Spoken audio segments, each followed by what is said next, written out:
We are live right now. So do you want to talk about the hats and the swag? So yeah, I just started making trucker hats. Yeah, but do you want to do it? Well, we'll do it during the show. Like when I open the show, you want to do it then? Yeah. Because how many things do you have now? Well, I have stickers, I have cups, I have hats, I have shirts. Obviously, we have shirts. Koozies. It's pretty good.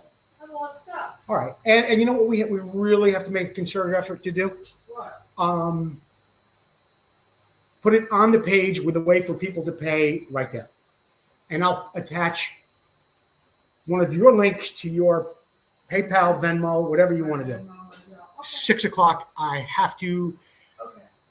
begin the show, and Yeah, I don't know how to do that. you what? I don't know how to do that. I'll do it, and I'll make sure you get the money and not me. How's that? I'm Jerry Maddox. And I'm Ryder Maddox in sunny California. And you're watching Vintage Motocross Q&A, hosted by Joe Abbate.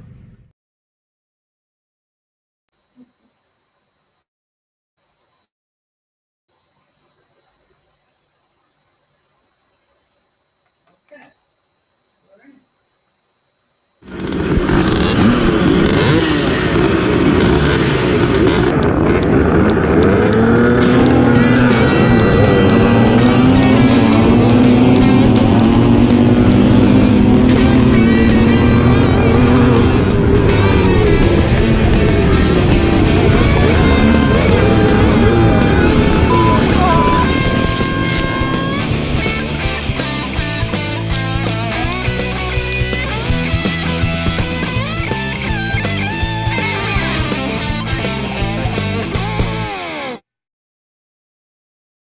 Good evening, everyone.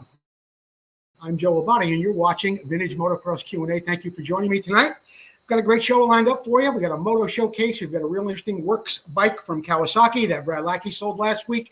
Down at the Mika motorcycle auction, we've got some tips on how to put in grips and fork seals, and we've got all kinds of stuff going on here at Vintage Motocross Q&A, including a really nice video coming up toward the end of the show. It's a little long from Jerry Maddox. It's going to be worth the wait. Right now, I want to thank all of our sponsors who help make the show possible.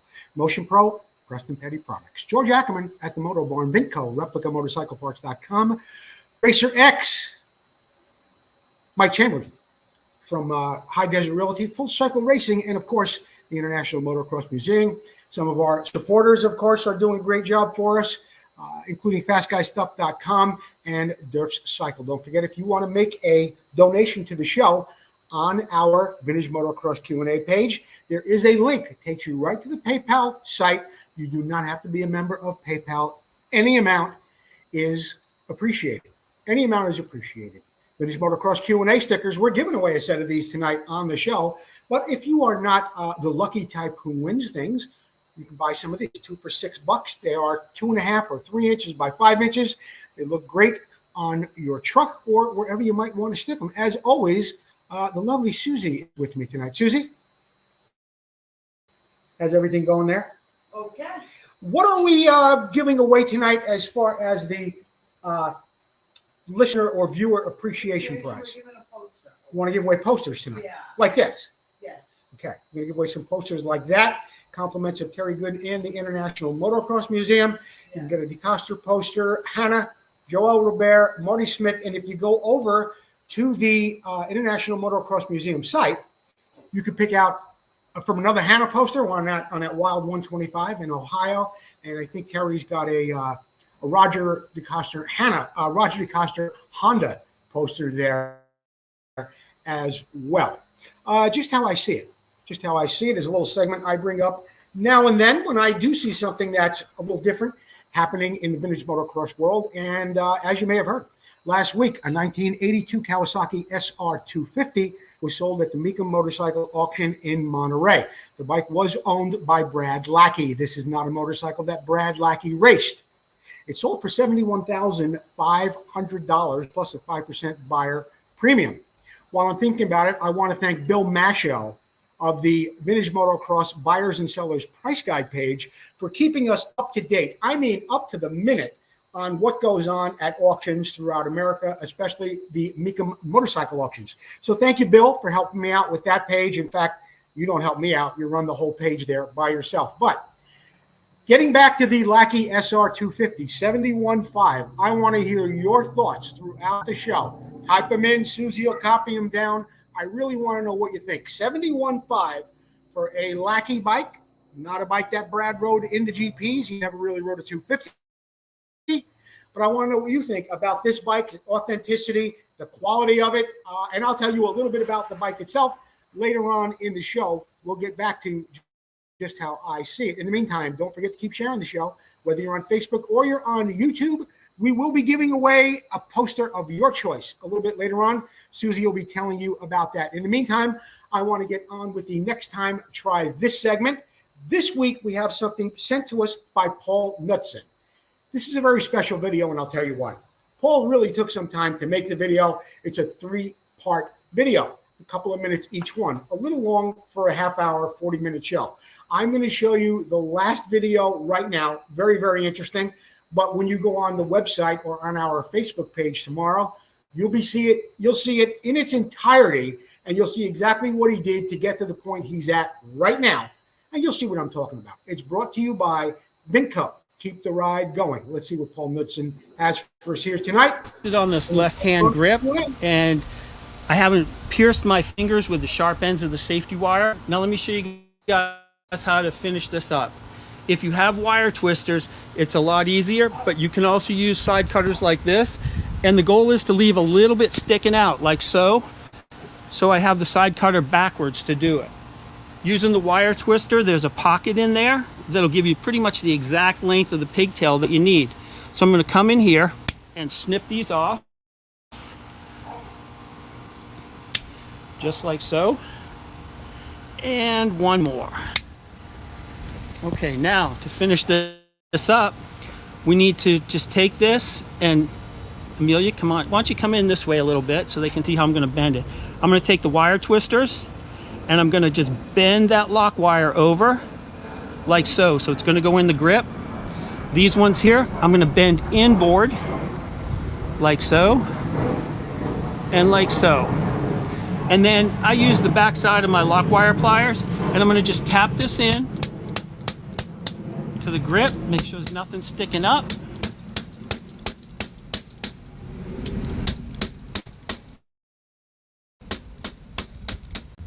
Okay, come on around this way, girl. And as you can see, as I hold the grip, my fingertips are not on the twisted wire. And come on in here, and you can see the web between my thumb and pointer finger is not on the wire either. So they're all tucked in, nothing is sharp.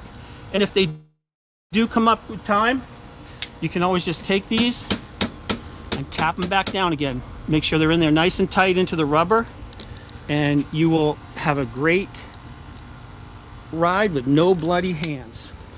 I hope that helped you guys out. I gotta thank Amelia for doing the video, and I gotta do the other side, so I get stuff to do before dinner. And again, thank you to Paul Stannard at Preston Petty for helping Joe with the show and everything, and for these perfect grips for this vintage Rickman Yamaha. Thanks, guys.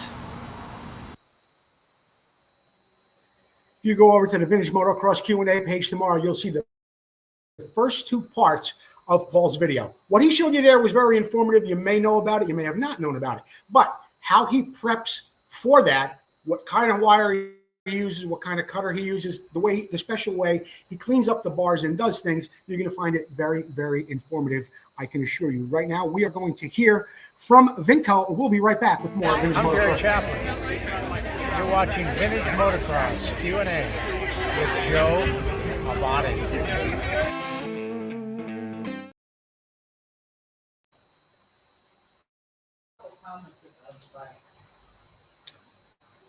What is going on?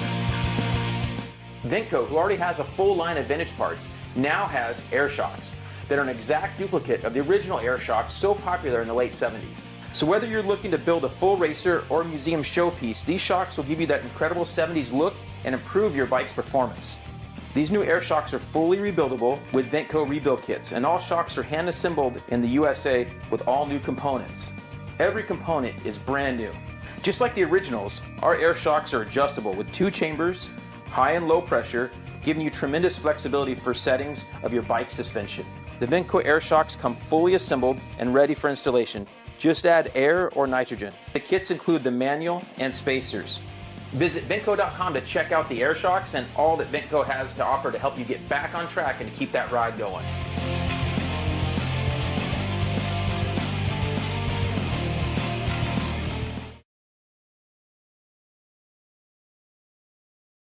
.250 and KDX 250 and KDX 200s. I'll get this right yet. It's for a KDX 200 or a KDX 220. They've got a rebuilt crank ready to drop into the cases of your 1995 through 2006 Kawasaki KX 200 or 220. They've also got Yamaha DT 125 and 175 as far as 250 and TY 250 top end kits. That is Ventco. Keep the ride going. And don't forget, free shipping on every order over $200. That's free shipping on every order over $200. Ventco, keep the ride going. In the What's It Worth segment tonight, which is brought to you by Full Circle Racing. Thank you, Tom McAllister. This is the part of the show where we show you a bike and what it recently sold for, and you will guess your best guesstimate on what this bike recently sold for. And whoever gets closest without going over will get 2 stickers like this, compliments of Susie at Vintage Motocross Q&A. They're normally 2 for $6, but she is a very giving gal, and she said we can give 2 of these away. It's absolutely in the budget. So here we go. You guess how much the bike sells for or sold for, and we will get you a couple of stickers. What bike am I talking about? Talking about this bike right here. 1973 Bultaco. Yes, this is one of the bikes that belonged to Brad Lackey. It was sold last weekend at the Mecum Motorcycle Auction.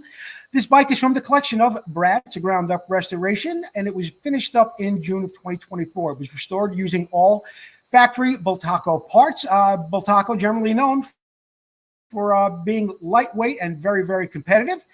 Some refer to this bike as the pickle bike because of that big old chrome pickle silencer that is on the back. A couple of other details that I can tell you about here. 240cc single cylinder 5-speed. It's red with silver. It's a Bultaco percent. I have seen this bike in person on numerous occasions. I know for a fact that Brad spent over $800 to get this pipe and this pickle together for this bike. It is completely restored. Not a bolt has been left out. Brad seemed to be a stickler, and he got some advice from he got advice from one good friend who's in the restoration business about how to refinish things and get a real nice finish on them. He did not cut one corner. Brad went the distance on every nut and bolt and washer, had the cases polished up, and he did much of the work himself. And when he couldn't do it himself, he really had some of the best in the business help him out, including, I forget the guy he bought the pipe from. It was somebody who was in Spain, actually, but he's got a really qualified painter. I know he uses specialty plating services in Hayward to have his plating done. These are the original spokes. They are the original rims on this bike. Brad's sweating the details, even down to the Ackerman sticker. Nice job on the back hub here. Polished up, but not over polished.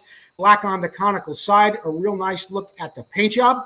Beautiful fiberglass on this bike. There's just really, it was basically flawless. Beautiful picture of it right here. A bike that was, of course, made famous by the late Jim Pomeroy. All the details are there. Correct paint, correct nuts and bolts. Got all the Bultaco hardware on it and restored and owned by 1982 500cc world champion, Brad Lackey. How much do you think this bike sold for last week at the Mecum Motorcycle Auction? $6,000, $7,000, $10,000. Bike went over the block for $11,000. There it is, sold $11,000. If we can find out who got closest without going over to $11,000, you get yourself a couple of stickers from Sue Abbate at Vintage Motocross Q&A. You got anything there, Suze? Randy Platchek. Who? Randy Platchek. Randy Platchek. 11,000. $11,000. Randy, if you get us obviously we have your name, Randy Platchek, but if you get us your address, we'll get you a couple of stickers, compliments of Sue Abbate and Vintage Motocross Q&A. What do I got coming up next? Oh, I'm reading the teleprompter like Joe Biden. Run the circle, run the full circle commercial. All right, I'm going to do that right now, and then we'll be back with more Vintage Motocross Q&A. Full circle commercial. Why didn't this, What? I don't know. How come this guy didn't leave the page? Present. I don't know if this is going to work or not.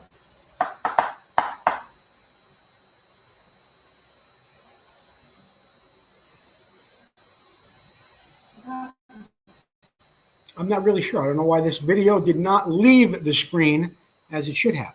But let's see what happens here. I get asked often, what's the most important thing on Clunker? Answer simple, it's me. That's why I use full circle racing wheels prepped by Tom McAllister. So should you. Watch this and learn why.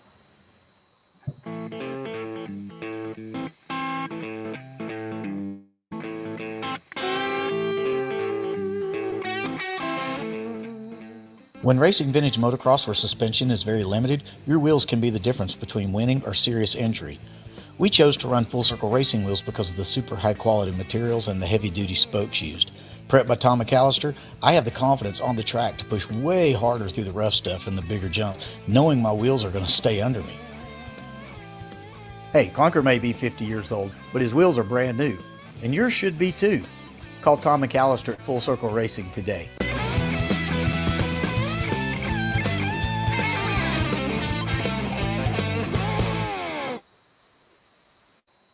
All right. I want to thank Jerry Maddox and, of course, Tom McAllister from Full Circle Racing for bringing us, well, being a good sponsor for all these years and putting out a quality product. Susie, I got the Motion Pro Cam on. Do we have anybody with any comments so far on the Brad Lackey SR250? I'm gonna do it again later, but if you have one, I'll throw it up there in the meantime. What do we got? Anything? Well, Lee Miller says, holy smoke, somebody's got deep pockets. Somebody's got deep pockets. That's what Lee Miller said. Yeah, but Yeah. Ray Lindsay said, I think it's overpriced on the Lucky Bike. He said what? I think it's overpriced. You think it's overpriced? That's what he said. Well, I don't know if it's overpriced or not, Lee. That seemed to be what the market was bearing at that time for that weekend. And I just wanted to close the door back there. It was bothering me a little bit. What else? Ken Klaus, that's a lot of money. Yeah, well, it is a lot of money. It's a lot of bike too. We'll get back to the Lackey bike a little bit later on. I want to continue on with the show, and the next segment that we have is the dun, dun, dun, Here's the Problem by Motion Pro. First question comes to us from the irrepressible Mike Conley Sr. Was it possible to convert the CZ363 8400 4-speed to a 5-speed transmission? In answer to your question, Mike, and I have a picture for you in just a minute, it is possible. It is possible, but you got to remember something. The cases are the same size. So if you are going to go from a 4-speed transmission to a 5-speed transmission, the gears are going to be actually thinner. They're going to be smaller. And I'll give you a picture right here. Hopefully you can see it at home. On the bottom, you'll see 1, 2, 3, 4, 5 gears. Okay, so that is your 5-speed transmission. On top, you have your 4-speed transmission. I don't know if you can, well, you know what? Let me do this. This is the 4-speed transmission. You can really see that the gears they're beefier. They're beefier in their teeth. They're a little bit thicker as well. I mean, the width of the gear itself is thicker because you only have 4 gears inside there as opposed to 5. If you look here, this is the 5-speed, the 5-speed axle, not axle, the 5-speed shaft again, and they look a little thinner. I don't, the side-by-side shot I have here, not the greatest, but it's the best I can do. In answer to your question, Mike, can you do it? Yes. I also read that a lot of people do not recommend doing it on anything bigger than a 250. That the 380 and the 400, the engines are just too powerful for those gears that are not quite as beefy as the 4-speed gearbox. Now, I don't know if CZ made a wide ratio trans. Did they make a wide ratio? It would probably have been a 5-speed though. Anyway, people are saying not to do it. I know you ride a 400 with the 9-port, and I'm not kidding. It's a 9-port cylinder, and it puts out some incredible horsepower. I don't know if I would go with a 5-speed trans though, Mike. A lot of people are saying not to, and some people have had some bad experiences with it. By the way, Mike, thank you for the stickers that you sent me. I don't have them here on the set, but you want some stickers, and you sent me some in return. Thank you. Next question came from Eric Luck, and this came in on Saturday via a text message. Eric Luck says, good morning, Joe. Hey, I have a stupid question for you. Taking the forks off of my 79 CR250 Honda, and I'm going to replace the fork seals. But how do I go about slipping them out? Number one, there's no such thing as a stupid question. And number two, when I first got your question, I didn't realize that you were talking about trying to slip them out of the triple clamp. Because I'm saying with the stock cap on there, you loosen the pinch bolts, they slip out. But if we look at this picture right here, you'll see the stock caps. Okay, they would slip right through. What Eric had was Goki air caps. They were actually bigger than the diameter of the triple clamp. But even then, that's not where his problem really begins and ends. And I'll show you what happens here. This is the damper rod kit and the spring and the fork cap from a 1979 Honda CR250. If you look closely through that spring, there's a rod that goes clear up from the damper rod on the bottom right here. There's a rod that goes through the spring into the cap on top. Got a better picture of it right here. You see that rod there? On that rod is a lock nut. That lock nut keeps that cap tight on that rod. Now, what am I trying to explain to you here? Once you get the fork caps loose out of your fork, if you have a regular set of fork caps on your Honda, you can't get the cap off. You have to loosen both caps on both sides of the forks, bring the wheel up so the damper rods and the springs push that rod up high enough for you to get that lock nut off, for you to get the cap off. I hope I'm making that clear. I think I am. I think you guys understand it pretty well. Here it is again. Rod goes through the damper rod, through the spring, up to the cap. Reminds me of Cage goes into the water, Shock goes into the water, Farewell into you. That's another story. Anyway, here is that cap. Again, you want to get that lock nut off. I would drain the forks before you do that because when you pull them up, if something should happen, you're going to get a face full of oil. Eric Luck, no such thing as a stupid question. I'm glad you sent it to me. I think we all learned a little bit something about that today. That segment is brought to you by Motion Pro. Still giving you 20% off across the board on everything except custom-made cable. That's Motion Pro, helping everybody with tools, cables, controls, and just making every job easier and making it easier for you to do it like a professional. As Susie told you a little bit earlier, Vintage Motocross Q&A t-shirts are available. So are sweatshirts. The t-shirts start at just $19.99. They're available in gray, black, and white. And we can make them in any color, and we can make them in just about any size as well. Susie, one more time, why don't you give us a little rundown of what you got there? What do you got, hats now? I have hats now. Right. Hats for $18. $18, one size fits all? Yeah. Put that hat on. Let me see how you're looking at Beb. Oh, that is styling right there. What else you got? I have mugs. Mm-hmm. I have stickers. Mugs, stickers. T-shirt or koozies. Right. Also, I can make decals any size. Now, those stickers that you make as well, Yeah. you can make those bigger if guys want to put them on the tank of their bike or on the side of their truck. Yeah. Okay. I make them pretty much any size. All right. Here's what we're going to do. We're going to, you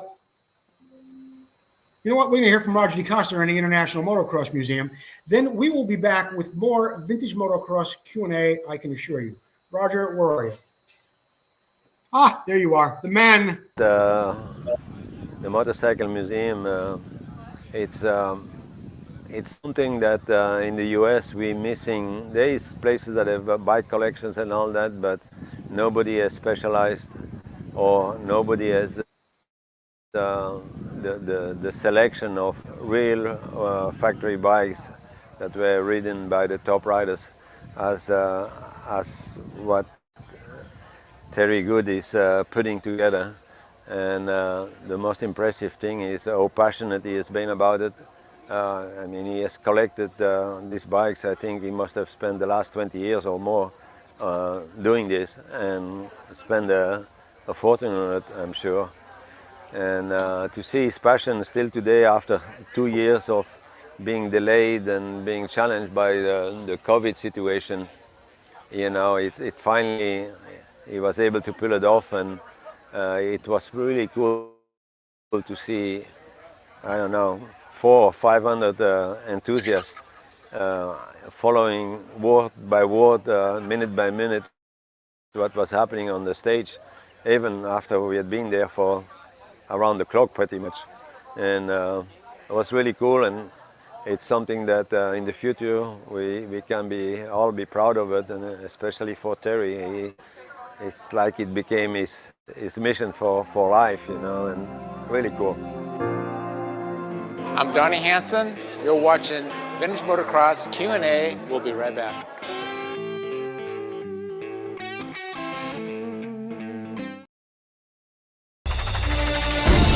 Motocross struck America, coming from Europe like a lightning bolt, striking the hearts and minds of people all across the country and the world. Battles of intense racing and cutting rivalries with loyalty to brands and heroes intensified as years of blood, sweat, and dirt flew through the minds of those memories of champions as they wrestled their machines through almost impossible tracks. But where are those past champions? And where are their bikes? Terry Good, an ex-pro motocross racer, has made it his life mission to honor these heroes and the bikes they rode to stardom.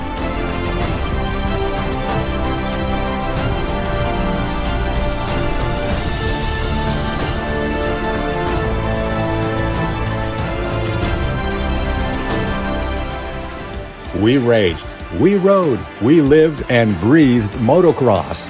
Go back in time and relive those moments, now preserved for the first time ever in the world's first museum dedicated to the history of motocross.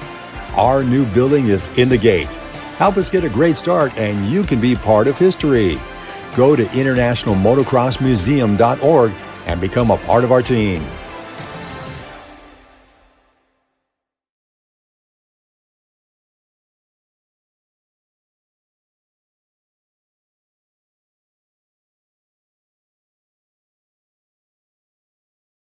The International Motocross Museum is a not-for-profit 501c3 organization. Get over to their website, internationalmotocrossmuseum.org, and they've got some great things for sale there, including clocks, hats, shirts, incredible posters with quality that is second to none at the International Motocross Museum. And don't forget, target opening date, mid-2025. I think you're seeing 25 bikes there. Guess how many bikes Terry Good has in all? Over 125. That's right. Works bikes all the way into the early 2000s from Yamaha. And believe me, your mind will be blown when you see the other items that he has aside from the bikes. The Roger DeCosta collection alone, the Bob Hanna collection, so much more. It's all going to be happening at the International Motocross Museum in beautiful Chicago, Illinois. Susie, you know what? No, we'll get to the viewer appreciation thing in a bit, and we'll get back to the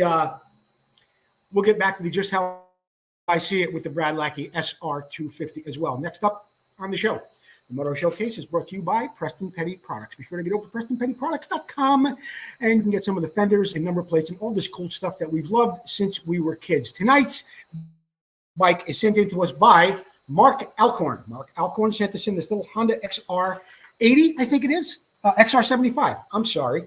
And it's a great little story that goes along with it. Over here, you could see it as it was completed, but there's a great little story that goes along with it as well. Joe, thank you for putting the bike on the show. Story started in 1980. My brother Bill rebuilt an engine for a local guy, George. His son, Craig, received it as a birthday gift. Craig rode for several years. He got too big and sold it to Chad.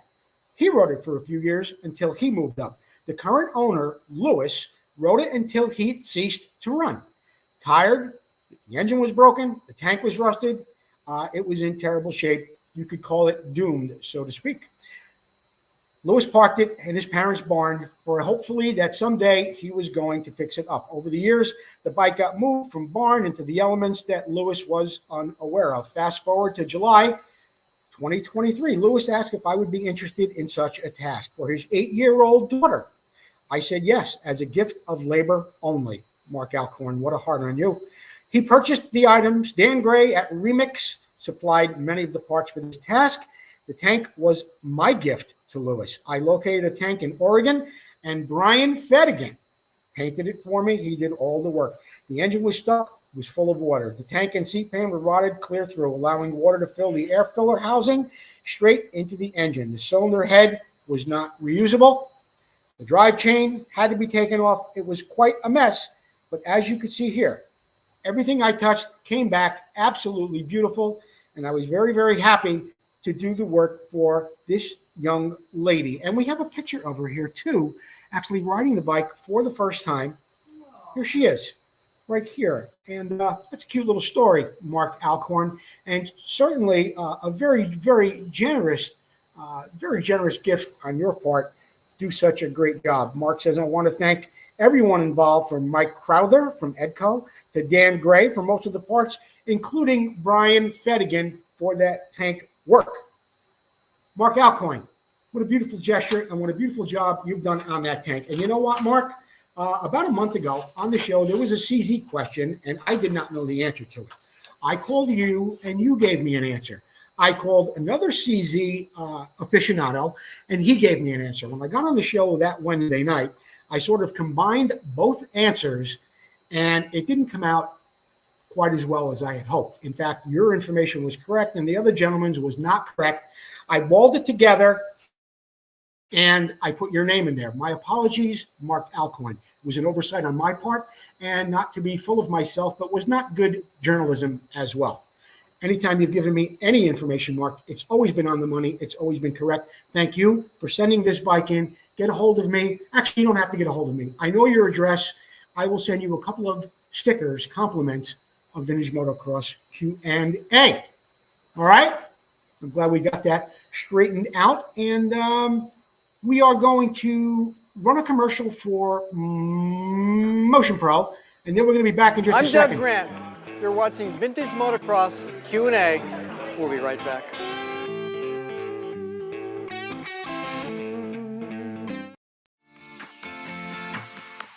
Hey, it's Joe Abbate for Vintage Motocross Q&A. One of my favorite tools from Motion Pro is their T-handle wrench with the special JIS tips on it.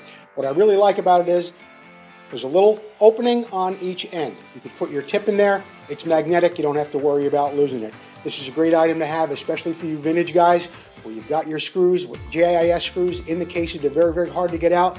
Nothing gives you more torque and better grip than a T-handle wrench. Get over to motionpro.com or see your local dealer. Don't forget, go to Vintage Motocross Q&A for a 20% discount on all Motion Pro tools. Did you know, or just how I see it is what we were talking about earlier on in the show, just how I see it. We were talking about the Lackey bike. It sold for $71,500 last Saturday. I wanted to hear from some of the experts here in our viewing audience, what they thought of the bike, what they thought of the price, what they thought of the deal in general. Susie, what do you got for me, babe? Anybody have anything controversial to say or anything good? Anything bad?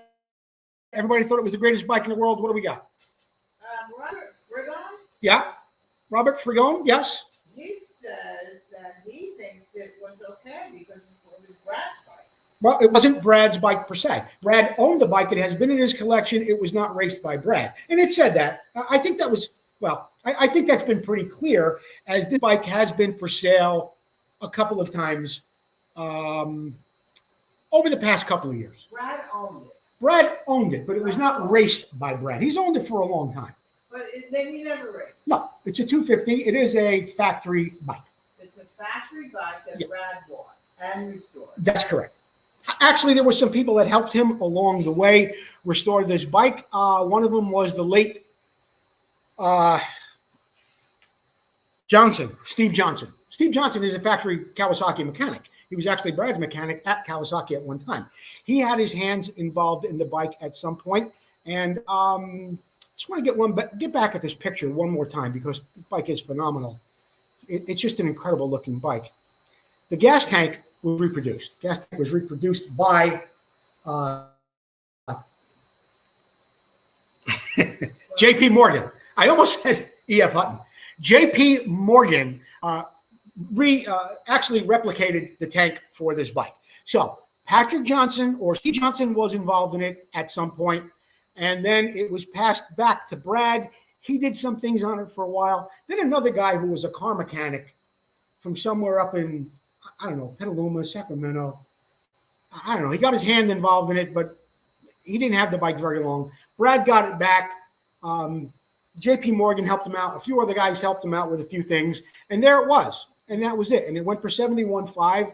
And you have a piece of maybe not Brad Lackey's career, but you certainly have a piece of the Champs collection. And I think that is absolutely worthwhile. Well, You know? Charles Madison says any time a real works bikes bring big dollars, it helps all bikes and the hobby. That is true. As they say, rising seas lift all boats. But the rising seas on the factory bikes, that kind of moves things in a little bit of a different way, Charles, I would say, because we all don't have information to bikes of that ilk, okay? You know, there are very few.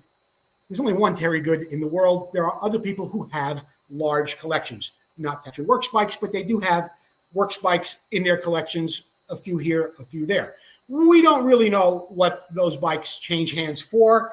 This happened to be one of those public auctions where we learned a little bit more about it. We learned a few years ago that Garrett Walsink's, one of his bikes that he won the Carlsbad GP on, went for $80,000. And the bike was in original, unrestored condition, but not great condition by any means. I mean, I think he won that race, or that bike won the 75 race, the USGP. It's been sitting around for almost 50 years. But the bike brought 80 grand at the Mecum motorcycle auction in Las Vegas. 71.5 for the Lackey bike. Somebody went home with a piece of history, I would say. We are now talking about, this is the Jeff Kokoski segment. I wish I didn't spend so much time talking before this, but I did. Jeff Kokoski. This week he wants to bring us a little bit of something on the Klotz Oil Company. He does have a disclaimer on top here which says, with apologies to Russell Waters. Russell Waters, a longtime sponsor of the show and a good guy who has some great AMSOIL products, Russell Waters. Anyway, we're going to get back to it right now. Most everyone who rides two-stroke bikes knows that the proper oil mixture in their gasoline is the lifeblood of the engine. Unlike four-stroke engines that separate oil reserve and lubrication systems, a two-stroke gets its lubrication from the oil mixed with the fuel. Oil's job is to reduce friction and dissipate heat to prevent damage to the engine. Two-stroke oil technology is not supposed to burn two-stroke oil technically is not supposed to burn during the combustion process, but instead withstands the high temperatures inside the cylinder to reduce friction on the various moving parts, such as pistons, rings, and bearings. Originally, two-stroke oil was 100% petroleum-based, but as racing engines became more powerful, sophisticated in the 50s and 60s, it was obvious that mineral-based oil would be affecting the performance. Leaner mixtures in racing engines produced higher heat. It caused greater carbon deposits. The answer was synthetic oil, and it was developed to withstand the rigors of that heat. Synthetic engine oils already well known at the time, but not as two-stroke additives. Most synthetics were actually petroleum-based oils, and they were broken down or cracked to remove contaminants and other undesirable qualities in them to help engines run cooler, cleaner, and more efficiently. The aviation industry had already developed synthetic oils to be used in military aircraft for World War II, and then AMSOIL was the first to commercialize it in that time period. In 1958, it was John C. Klotz, a chemist and racing enthusiast originally from New York, but now living in Indiana, started competing in go-kart racing. With his desire to go faster and win, and his background in chemical technology, he started experimenting with different oil formulas. He created a synthetic oil and originally called it Special Formula, but later trademarked it as Klotz Technoplate. That's where we came up with this right here, Klotz Technoplate. Anyway, it also had a very unique smell and a telltale red color to it. The oil allowed his engines to run cooler. They became faster, and pretty soon he was regularly beating all his rivals because of this incredible oil that he had created. He started to sell the oil competition, Klotz Synthetic Lubricants Company in Fort Wayne, Indiana. John Klotz would go on to race a semi-pro in USAC, in a USAC series, USAC sports cars. Wow. And he regularly competed against legends like Mario Andretti, Richard Petty, AJ Foyt, and Parnelli Jones. During the early 1960s and 70s, Klotz began working with high-performance racing snowmobiles in the upper Midwest. Yamaha of Japan had a problem with their machines, and they contacted Klotz to help figure out what the problem would be. They would run great for 7 laps, but then their engines would seize and detonate. Through the mutual friend in Michigan, Klotz worked with the engineers from Japan to help develop a special 2-stroke mixture for Yamaha's race engines. Motocross racers obviously recognized it as well, and it became big in the MX crowd. Super Technoplate is an 80-20 mixture of synthetic mineral oil, castor oil, while the bean oil is 100% castor. Castor oil is vegetable oil made from castor beans that mixes well with today's methanol and ethanol gases. The unique smell of Klotz is obvious when you are at the trackside. So many people liked it, they decided to create a candle that smells just like it. To bring you up to speed on the Klotz company, Comatech gasket founder Bob Gorman and John Klotz were teenage friends. So their close friendship in the end turned out to be an incredible business deal. John Klotz was named Chairman Emeritus and still provides leadership for the Klotz company, but it was sold in January of 2021 to the Comatech Gasket Company. And I'm not really sure what Ricky, what's his name here? Ricky? Who? Ricky, the kid, the goat. I drew a blank. Who's in that picture right there, Susie? I drew a blank on Ricky Carmichael. Okay. I lost a lot of oxygen reading. I lost a lot of oxygen reading that extensive yet very, very informative piece by Jeff Kokoski. Jeff, I want to thank you so much for that. And we are going to move right on. You know what I'm going to do? I'm going to move right to the, I need air here. So I'm going to move to, Commercial break. I'm going to move to a commercial break. We're going to hear from Paul Parkinson Sr. at replicamotorcycleparts.com, and then we'll be back with a little bit more of Vintage Motocross Q&A. We'll be back right after this.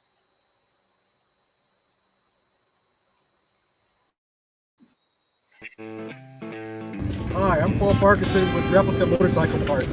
I'm sitting here with our test bike, which is ridden by Jerry Maddox. He carries the #1 plate in the U.S. So let's go over a couple of the parts that we've got on here. We've got our ignition cover with the case saver built into it, so that when the chain comes off, you're not damaging your cases. Spacer, foot pegs. Jerry runs our air box. Seat brackets, keeps the seat on tight so he doesn't fall off when he's going over the whoops. Then this side, Jerry runs a couple little things, a lot of little rubber parts on the bike, and that stuff are all done by us. And then down here we've got our brake pedal, which has got needle bearings in there, and then it's got a wider toe peg, so it gives them a real nice, clean, easy to use brake. And then this is our latest part. This is a CR250 type knuckle. In fact, Honda used them on the last versions of the MR175s, and this is a real trick aluminum Kickstarter arm. So that gives them lightweight, strength, and reliability more than anything else. Reliability.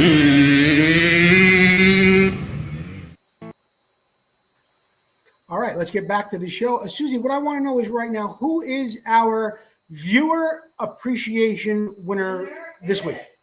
Hold on, let me get you on cam, babe, so everybody can see you. What do we got? The viewer appreciation winner this evening is Ray Lindsay. Ray Lindsay? Yes. Ray Lindsay, get Susie your address, and we will get you. Oh, here's what you got to do, Ray. You want a poster, right? Okay, so let's go back here. Here, you want to see something really cool? I'm going to do this for a second. Hey, Ray, check out these posters. You see them right there? You got a Hannah poster. You got a DeCoster poster.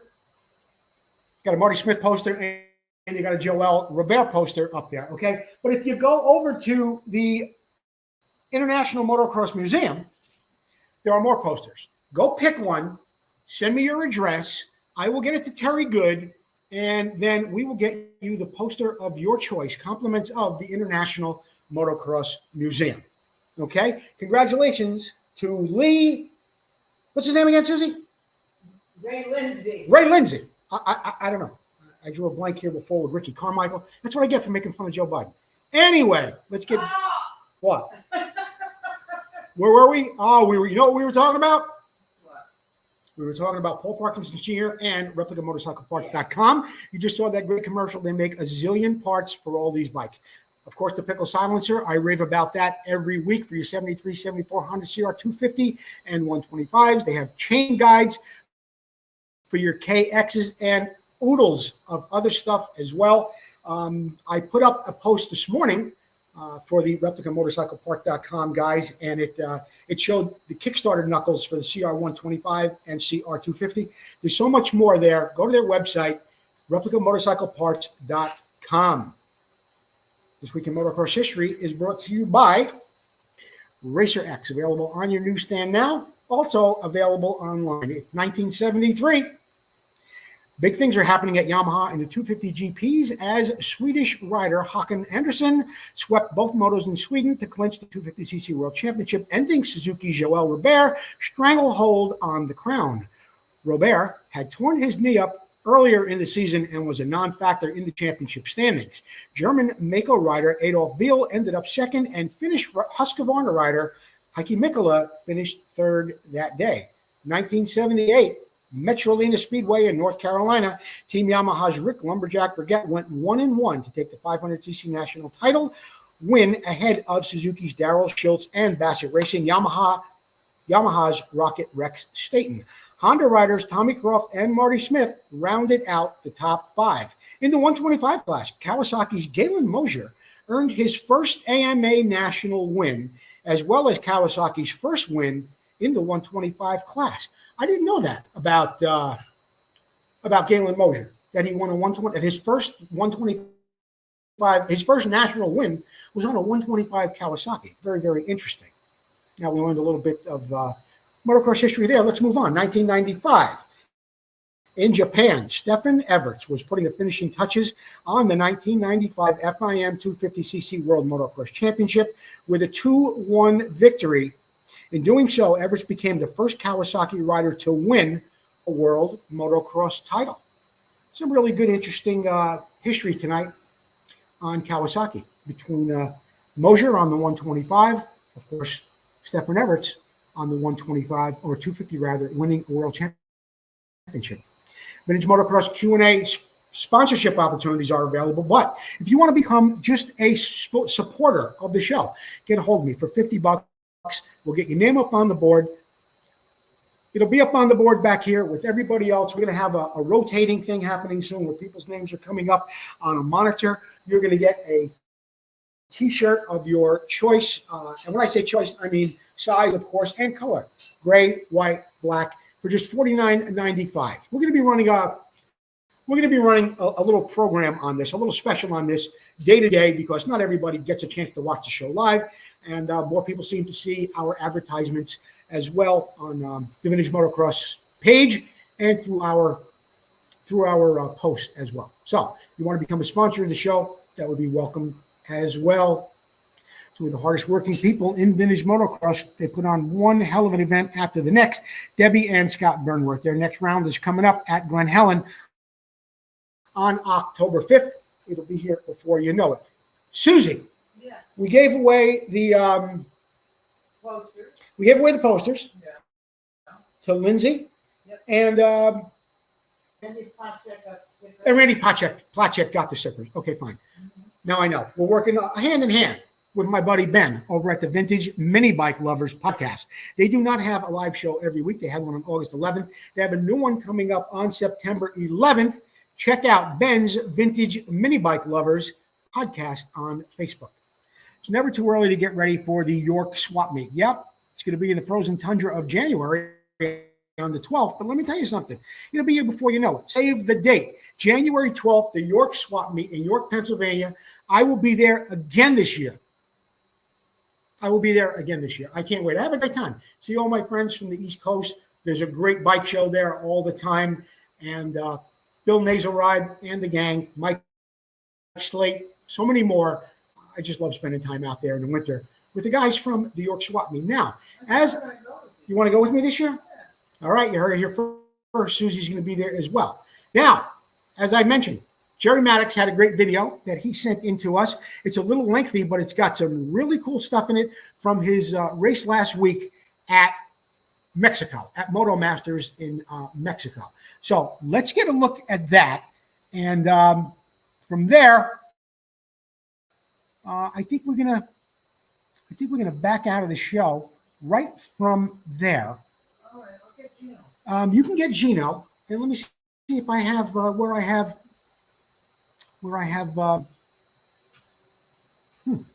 You get Gino. I am going to work on finding the video that I need. Just a minute, Gino. It's not time yet, buddy. Hold on, come here. It's not time yet.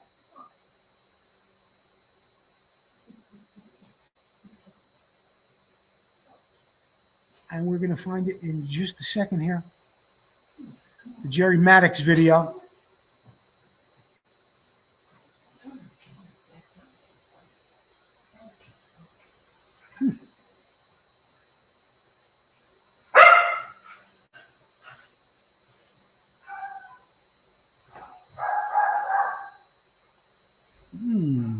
I am having difficulty finding my Jerry Maddox video. You know, people are going to stop watching this show if I keep making little mistakes like this. Where the heck is it?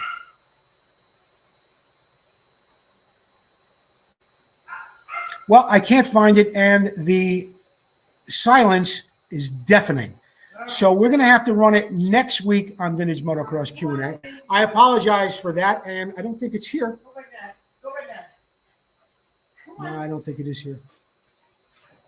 Oh, all right, Gino, come on. Come on, Gino. We're gonna run the Jerry Maddox video next week on Vintage Motocross Q&A. Thank you for watching, and we will see you next time.